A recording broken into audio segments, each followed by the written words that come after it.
29 तारखेला पंढरपूर या ठिकाणी अण्णासाहेब पाटील आर्थिक विकास महामंडळाचं उपकेंद्र आम्ही या ठिकाणी सुरू करणार आहोत.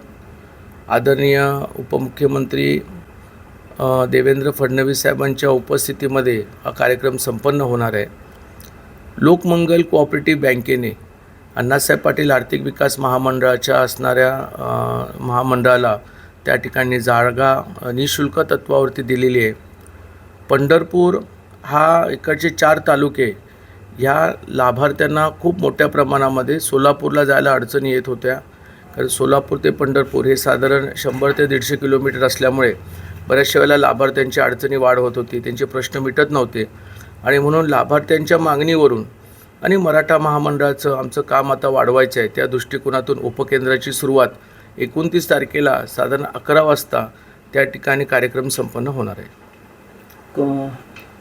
कोण कोण येणार आहे म्हणजे या कार्यक्रमाच्या निमित्त आदरणीय देवेंद्र फडणवीस साहेबांच्या उपस्थितीमध्ये हा कार्यक्रम संपन्न होणार आहे.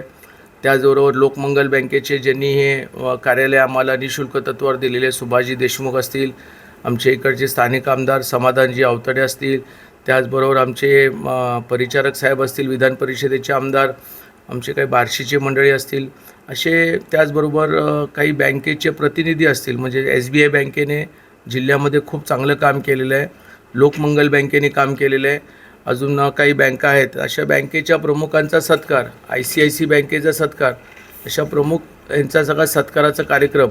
त्याचबरोबर 9 तालुक्यातील 9 लाभार्थी जे प्रत्यक्षामध्ये काम करतात, अशा काम करणाऱ्या लोकांचे आम्ही त्या ठिकाणी सत्कार करणार आहोत. शरद नागरिक कोऑपरेटिव्ह बँक आणि निशिगंधा कोऑपरेटिव्ह बँक, त्याचबरोबर पंढरपूर अर्बन बँक, असे काही चांगले प्रकरणं आमच्या महामंडळाला कोऑपरेटिव्ह बँकेने दिलेले आहेत. म्हणून त्यांचा एक छोटासा सत्कार आम्ही या कार्यक्रमानिमित्त करणार आहोत. आजपर्यंत किती लोकांना आपण कर्ज वाटप केले आणि किती लाख तरुणांना आपण रोजगार निर्मिती केली? एकंदरच महामंडळाच्या माध्यमातून महाराष्ट्रामध्ये आज आम्ही 1,08,000 उद्योजकांच्या पर्यंत पोचलेलो आहोत. मराठा समाजामध्ये आजपर्यंत आम्ही 8,600-700 कोटीचं कर्ज वाटप बँकेने त्या ठिकाणी केलेलं आहे आणि महामंडळाच्या माध्यमातून 860 कोटीचं व्याज परतावा दिलेलं आहे. आपल्या जिल्ह्यामध्ये हा सगळा कार्यक्रम आपण पाहता साधारण 10,000 मराठा उद्योजक आपल्या जिल्ह्यामध्ये आम्ही त्या ठिकाणी तयार केलेले आहेत. विविध बँकेच्या माध्यमातून 816 कोटीचं व्याज परतावा बँकेने कर्ज दिलेलं आहे. त्याचबरोबर 80 कोटीचं व्याज परतावा आत्तापर्यंत आपण लाभार्थ्यांना दिलेलं आहे. प्रत्यक्षामध्ये आरक्षणाच्या माध्यमातून जी काय फायदे मिळणारच आहेत, परंतु ही सरसकट इतक्या मोठ्या प्रमाणामध्ये लोकांना मिळणार नाही हे आदरणीय फडणवीस साहेबांना माहिती होतं. आणि म्हणूनच त्यांनी ह्या महामंडळाच्या माध्यमातून प्रत्येक तालुक्यामध्ये 1000 ते 2000 लाभार्थी तयार करण्यात यावेत, अशा प्रकारचं आम्हाला काही सूचना होत्या. त्या सूचनेचा आधार धरून आम्ही इथपर्यंत काम करतो. शासन मोठ्या प्रमाणावरती मराठा समाजाला मदत करत असते, मात्र त्याचं मतामध्ये का रूपांतर होत नाही? म्हणजे मराठा समाज का भाजपवरती नाराज आहे? खरं म्हणजे ही वस्तुस्थिती आहे की 1980 पासून माझ्या वडिलांचा जर कालखंड बघितला, त्यावेळेला काँग्रेस पक्षाने मराठा समाजाला आरक्षणापासून वंचित ठेवलं. 1999 पासून राष्ट्रवादी आणि काँग्रेस दोघांनी पक्षाच्या नेत्यांनी मराठा समाजाला योग्य कधी ताकद दिली नाही. परंतु मराठा क्रांती मोर्चेच्या नंतर भारतीय जनता पक्षाने आणि खास करून देवेंद्र फडणवीस साहेबांनी महामंडळ, त्याचबरोबर सारथीसारखी शैक्षणिक संस्था आणि आरक्षण त्या ठिकाणी दिलं. कालांतराने लोकांपर्यंत ही गोष्ट जात गेलेली आहे. परंतु काही लोक म्हणतात ना, चांगल्या कामामध्ये व्यत्यय आणतात, अशा प्रकारची परिस्थिती आहे. परंतु मला असं वाटतं की आज सर्वसामान्यांच्या लोकांच्या लक्षात आलेलं आहे की भाजप सत्तेवरती आल्यानंतरच मराठा समाजाला न्याय मिळतो, यात दिसून आलेलं आहे.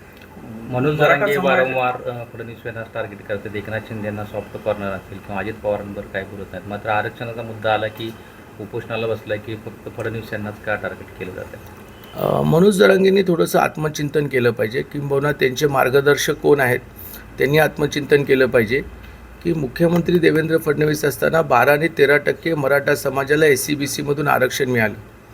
अण्णासाहेब पाटील आर्थिक विकास महामंडळाची पुनर्घटना कोणी केली? तर देवेंद्र फडणवीस साहेबांनी केली. मराठा समाजाच्या मुलांसाठी, मराठा आणि कुणबी समाजाच्या मुलांसाठी सारथीसारखी संघटना काढली. आज सारथीमधून किती मराठा समाजाच्या मुलांचा फायदा झाला आहे. महामंडळामधून 1 लाख मराठा उद्योजक झाले आहेत. पहिल्या टप्प्याच्या आरक्षणामुळे त्या ठिकाणी हजारो मुलं त्या ठिकाणी कामाला लागलेले आहेत. एवढं चांगलं काम केल्यानंतरही मनोज जरांगे पाटील जर साहेबांचा द्वेष करत असेल तर ह्याचा बोलता धनी कोणतरी असेल. कारण मनोज जरांगे आंदोलनाच्या अगोदरही मला भेटत होते. त्यांच्याही महामंडळाची काय कामं असली की ते मला सांगत होते, आम्ही करत असतो. वारंवार एक सामान्य कार्यकर्ता म्हणून मनोज जरांगे त्यावेळेला न्याय मिळावा असा प्रयत्न करत होता. आता त्यांच्या कार्यक्रमामध्ये म्हणजे त्यांच्या चळवळीमध्ये आता रूपांतर आलेलं आहे. खासदारकीच्या वेळेला त्यांनी काहीतरी वेगळंपण दाखवलं आणि आता ते त्या ठिकाणी निवडणुकीमध्ये आमदार उभे करणार आहेत. कुणाच्या विरोधात उभे करणार आहात हे अजून स्पष्ट नाही, कुणाला उभे करणार आहात हे स्पष्ट नाही. परंतु राजकीय गणितांमध्ये जाणीवपूर्वक देवेंद्र फडणवीस साहेबांना टार्गेट केलं जातं. त्याच्यामागे कोणतरी सूत्रधार आहेत, कधीतरी जरांगे पाटलांच्या लक्षात येईल आणि त्यांच्या मनामध्ये जो काही गैरसमज असेल तो त्या ठिकाणी दूर होईल. कोणी असू शकतो जे सत्ताधाऱ्यावरती नाही आहेत, जे माणूस सत्तेवर नाही आहेत. आता उदाहरण एक सांगतो, मराठा क्रांती मोर्चेच्या कालखंडामध्येही भाजप आणि शिवसेना सत्तेवर होती. भाजप आणि शिवसेना सत्तेवर असताना विरोधी पक्ष नेता त्यावेळेला काँग्रेस आणि राष्ट्रवादी होती. आज एकनाथ शिंदे मुख्यमंत्री म्हणून काम करतात तर डेफिनेटली शिवसेनेचा एक दुसरा गट आहे उद्धव ठाकरेंचा, तो असू शकतो. अजित पवार साहेब आज सत्तेवर आहे तर डेफिनेटली शरदचंद्रजी पवार साहेबांची राष्ट्रवादी त्यांना काहीतरी करत असेल किंवा काही अतृप्त आत्मा असतील ज्यांना सातत्याने मराठा समाजाचे प्रश्न झुळवत ठेवायचे असेल ते त्या ठिकाणी मदत करत असतील. शरद पवारांनी मोठ्या प्रमाणात आंदोलन सुरू असतानाच केंद्रीय गृहमंत्री अमित शहा महाराष्ट्राच्या दौऱ्यावर आले होते. त्यावेळेस त्यांनी असं म्हटलं होतं की गुर्जर पटेलाप्रमाणे आंदोलनाचा बिमोड करू, आंदोलनं कशी हाताळायची आम्हाला माहिती आहे, तुम्ही कामाला लागला. म्हणजे कुठंतरी मराठा समाजाच्या आंदोलनाचा बिमोड करण्याचं नियोजन सुरू आहे सरकारचं. मी खरं म्हणजे त्यांचं हे स्टेटमेंट पाहिलं नाही, कारण मी माझ्या वडिलांच्या जयंतीच्या कार्यक्रमामध्ये व्यस्त होतो. परंतु आदरणीय अमितभाई शहांचा दौरा हा महाराष्ट्रामध्ये उद्याच्या असणाऱ्या निवडणुकीला पाहता आणि संघटनात्मक काम वाढवण्याच्या दृष्टिकोनातून आहे. आता त्यांचं स्टेटमेंट काय आहे मला माहीत नाही, परंतु आदरणीय अमितभाई शाह असो किंवा कोणी असो, कोणी मराठा समाजाचं आंदोलन हे मोडण्याचं प्रक्रिया करणारच नाही आहे. कारण ह्याच्या ज्या मागण्या आहेत हे रास्त आहेत. मागण्या रास्त असताना देखील पण मार्ग काढल्यानंतरही काही लोक त्याचा अतितांडवपणा करतात, तर हा विषय वेगळा आहे. पवार साहेबांनी आत्तापर्यंत जे स्टेटमेंट केले त्याचा दाखला दिला जातो की आरक्षणाच्या विरोधात होते ते मराठा समाजाचे आणि तसा आरोप केला जातो. काय वाटते तुम्हाला? खरी गोष्ट आहे. शरद पवारांच्या माझ्या वडिलांच्या काळामध्ये शरद पवार त्यावेळेला युवक काँग्रेसमध्ये काम करत होते, राज्याचे मुख्यमंत्री झाले. मंडल आयोगाच्या वेळेलाही मराठा समाजाला आरक्षण मिळावं ही मागणी झाली, त्यावेळेला त्यांनी दिलं नाही. बापट आयोगाच्या काळातही ते हस्तक्षेप करू शकले असते, कारण त्यावेळेला राष्ट्रवादी काँग्रेस आणि काँग्रेस सत्तेवर होती. बापट आयोगालाही केलं नाही. आणि एकंदरच मराठा समाजाच्या नेत्यांच्याबद्दल शरद पवारांना काळजी आहे, पण शरद पवारांना मूळ मराठा समाज जो शेतकरी आहे, जो कामगार आहे, जो छोटा मोठा उद्योगपती असेल ह्याच्याबद्दल पवारसाहेबांना काही आत्मीयता नाही आहे. अजितदादा सरकारमध्ये आल्यामुळे फटका बसला असं एक वारंवार अनेक जण बोलत आहेत.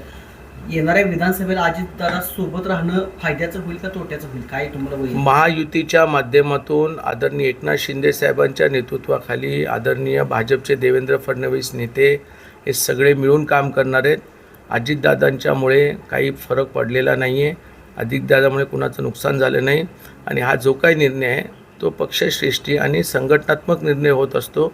त्याच्यामुळे दादांच्यामुळे फायदा आणि नुकसान याच्यामध्ये काही झालेलं नाही.